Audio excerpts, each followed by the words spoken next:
కేపేట పురపాలక సంఘం 1982లో నగరపాలక సంస్థగా వచ్చిన తర్వాత అంచెలంచెలుగా 2001లో గ్రేటు మున్సిపాలిటీగా, ఇప్పుడు స్పెషల్ గ్రేట్ మున్సిపాలిటీగా గుర్తింపు వచ్చింది. ప్రత్యేకంగా మరి మున్సిపల్ అధికారులకు, మున్సిపల్ శాఖ మంత్రులు నారాయణ గారికి, ముఖ్యమంత్రి నారా చంద్రబాబు ప్రత్యేక ధన్యవాదాలు.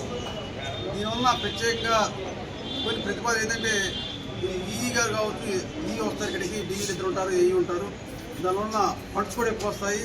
ఇప్పుడు ఏదైనా ఎస్టిమేషన్ వేయాలంటే ప్రతిదానికి కూడా ఈఈ పర్మిషన్ వచ్చి విజయవాడ పోవాలి. ఈరోజు ఈఈ కూడా ఇక్కడ అవైలబుల్ ఉండడం బట్టి 40 లక్షల వరకు ఎస్టిమేషన్ ఇక్కడ వేసుకోవచ్చు. దానివల్ల వర్క్ డిలే అవ్వకుండా ఉంటుంది. అదే నిధులు కూడా సిఐటి గారు, మున్సిపల్ నిధులు కూడా స్టేట్ గవర్నమెంట్ నుంచి నిధులకు వస్తాయి. దానివల్ల ప్రజలకు ఉపయోగపడుతుంది. ప్రత్యేకంగా మరి పురపాలక సంఘం అంచెలంచెలుగా పెంచుకుంటూ మౌలిక సదుపాయాల విషయంలో కూడా పూర్తిగా ఈ ప్రభుత్వం, కూట ప్రభుత్వం విజయవాడ పోవాలి. ఈరోజు ఈ కూడా ఇక్కడ అవైలబుల్ ఉండడం బట్టి 40 లక్షల వరకు ఎస్టిమేషన్ ఇక్కడ వేసుకోవచ్చు. దానివల్ల వర్క్ డిలే అవ్వకుండా ఉంటుంది. అదే నిధులు కూడా సిఐటి గారు, మున్సిపల్ నిధులు కూడా స్టేట్ గవర్నమెంట్ నుంచి నిధులకు వస్తాయి. దానివల్ల ప్రజలకు ఉపయోగపడుతుంది.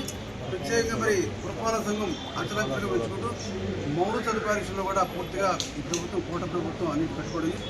త్వరలో టిట్ హౌసింగ్ కావచ్చు, యూఐడి ద్వారా డ్రింకింగ్ వాటర్ కావచ్చు, అదే అమృత్ ద్వారా డ్రింకింగ్ వాటర్, అర్బన్ గ్రీన్ టీ ద్వారా చెరువు మోడరేషన్ కూడా చేస్తా ఉన్నాం.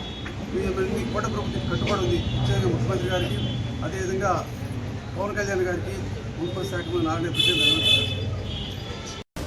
This is DDS9 TV, delivering the latest breaking news and updates. Stay tuned for global insights and analysis.